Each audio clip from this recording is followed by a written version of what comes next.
masalahnya kan dia kritis gitu kan. Terus kayak kebayang sama dia berdua tuh lagi sakit, aku dipasang infus, kayak nggak berdaya sebagai seorang ibu gitu. Nggak berdaya sebagai seorang ibu, tapi anakku juga nggak berdaya gitu. Udah aku juga nggak berdaya, dianya nggak berdaya gitu, sebelah melihat dia gitu. Beberapa hari menjelang hari kemenangan yang dirayakan oleh umat muslim, Fairuz Arafiq dan putrinya, Ejaz, mengalami kondisi drop hingga harus dilarikan ke rumah sakit. Seminggu sudah, kini Fairuz hadir sedikit lebih membaik bersama Sony, King Fast, dan juga kehadiran Ejaz di pangkuan ibunya.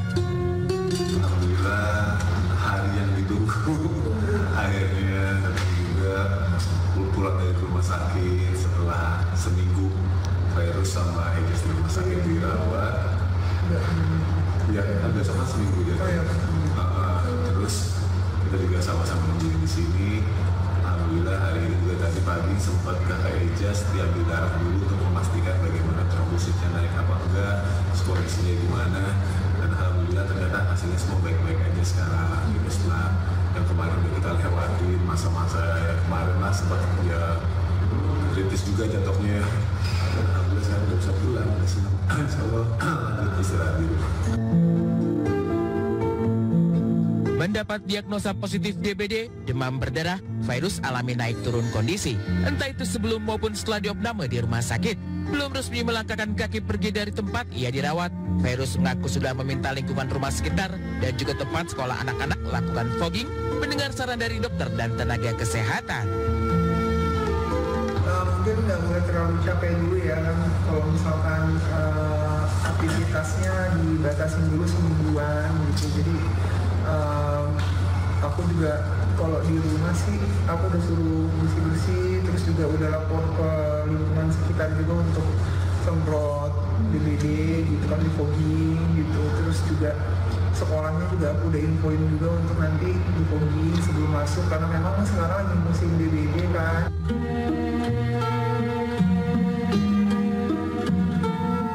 Musim DBD memang telah mengalami peningkatan angka.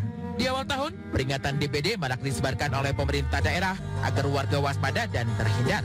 Naas, Fairuz tak pernah mengira akan mendapat DBD, usai sebelumnya mendapatkan penyakit yang sama di masa lampau. Kalau gejala awalnya kemarin itu aku tuh sebenarnya sakitnya tuh udah dari hari Kamis minggu lalu. Jadi itu badannya nggak enak banget, ngilu, sakit semuanya tuh, sumeng gitu amat, menggigil. Terus hari kedua menggigil lagi, tapi aku waktu itu masih tetap puasa gitu, kayak aku ngerasa oh yaudah masih kuat nih gitu kan. Aku pikir tuh kayak cuma sakit flu gitu, kayak oh udah di rumah aja gitu kan. Kok badannya makin sakit, makin enak, kayak lemes gitu, kayak otot-ototnya tuh kayak ya nggak ada tenaga gitu, kayak lemes gitu. Sabtu ya kan, Kamis ya aku kena Jumat, itu Sabtu kakak Ijaz demam. Nah terus demamnya tinggi banget, itu pokoknya selalu di atas 39,5 gitu. Dan akhirnya kita kasih obat cepet-cepet. Setelah itu kok demamnya jadi kayak dikasih obat, cuma hilang sebentar terus naik lagi tinggi. Udah akhirnya ngambil keputusan hari Senin itu hari Senin ke rumah sakit. Membuat takjub, Fairuz mengaku dirinya dan sang putri tetap melanjutkan ibadah puasa di detik-detik sebelum berakhir pada ranjang rumah sakit. Bahkan Ejaz dalam keadaan tak berdaya menolak untuk membatalkan puasanya meski telah dibujuk oleh ayah dan ibunya. Dia ini kan puasa ya, dari full loh, puasanya tuh full. Tapi dia tuh mau batalin karena aku suruh batalin 3 hari sebelum lebaran ya, Bing.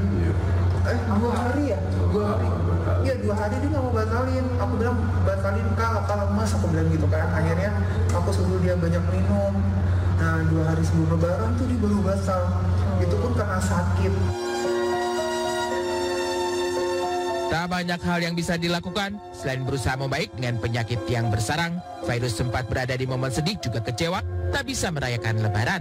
Ditambah dirinya harus menyaksikan salah satu buah hati sama terkapar tak berdaya, sampai didiagnosa ada masalah lain timbul dari serangan DBD di dalam tubuh putrinya.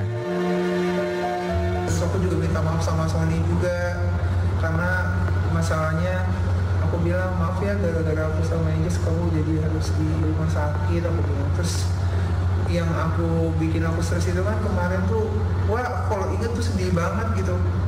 Nah masalahnya kan dia kritis gitu kan, terus kayak kebayang sama dia berdua tuh lagi sakit, aku di rumah sakit khusus kayak nggak berdaya sebagai seorang ibu gitu, nggak berdaya sebagai seorang ibu, tapi anakku juga nggak berdaya gitu. Udah aku juga nggak berdaya, dianya nggak berdaya gitu, sebelah ngeliat dia gitu. Terus udah akhirnya aku kayak langsung ini gimana, aku bilang juga detak jantungnya juga cepat banget, terus saturasinya rendah gitu, nggak normal gitu. Terus kayak sejam sekali dokter masuk ke dalam ruangan gitu kan. Hati ibu mana yang tega? Begitu pula dengan bapak yang selalu siaga 24 jam di samping putri dan istrinya. Sony jadi salah satu orang yang hampir tak memejamkan mata, menjaga dan merawat Ejaz juga Fairuz saat berada di rumah sakit. Fairuz mengaku beruntung ada suaminya yang siaga di sampingnya saat dibutuhkan. Alhamdulillah, tanpa perlu lama dan dilancarkan oleh Sang Maha Kuasa, Fairuz dan Ejaz bisa kembali ke rumah dalam proses pemulihan usai pengecekan akhir kemarin. Terus untungnya kan ada Sony yang istilahnya bisa gantiin posisi aku kan gitu. Dan itu tuh Sony benar-benar gak tidur sama sekali gitu.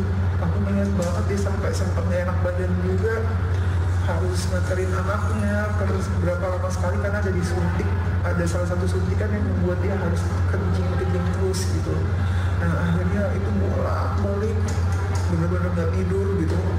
Aku pun kaget-kagetan gitu, kayak sebentar lagi gini gimana Ejaz, aku tuh udah kayak gitu. Dan alhamdulillahnya Allah kasih proses masanya itu tuh lewat gitu.